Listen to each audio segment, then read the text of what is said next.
Welcome back to my channel ঝটপট রান্না। আমি এখন আপনাদের সাথে গরুর মাংসে একটা মজাদার রেসিপি শেয়ার করব। প্রথমে মাংসটাকে ভালোভাবে ক্লিন করে নেবেন, পেঁয়াজ কুচি, দারচিনি, এলাচ দিয়ে নেবেন, স্বাদ মতো মরিচের গুঁড়া, স্বাদ মতো হলুদের গুঁড়া,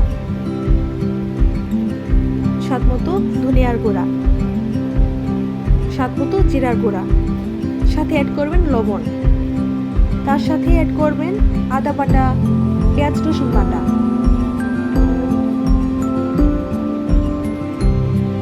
তারপর তেল দিয়ে ভালোভাবে মাখিয়ে নেবেন। ভালোভাবে মাখানো শেষ হলে সামান্য পরিমাণে একটু পানি ঢেলে নেবেন। তারপর চুলায় উঠিয়ে নেবেন। উঠানোর পর হালকা নাড়াচাড়া করে মাংসটাকে ভালোভাবে কষিয়ে নেবেন। কষানো শেষ হলে আর একটু পানি ঢেলে দিবেন। পানি ঢালা শেষ হলে মাংসটাকে ভালোভাবে নাড়াচাড়া করবেন। নাড়াচাড়া করার পর হালকা কষিয়ে নেবেন। কষানো শেষ হলে একটা আলু অ্যাড করবেন, যাতে মাংসটা আর একটু সুস্বাদু হয়ে যায়। আলু অ্যাড করার পর মাংসটাকে ভালোভাবে নাড়াচাড়া করে নেবেন। তারপর ঢেকে নেবেন। ঢাকা শেষ হলে পানি অ্যাড করবেন। পানি অ্যাড করার পর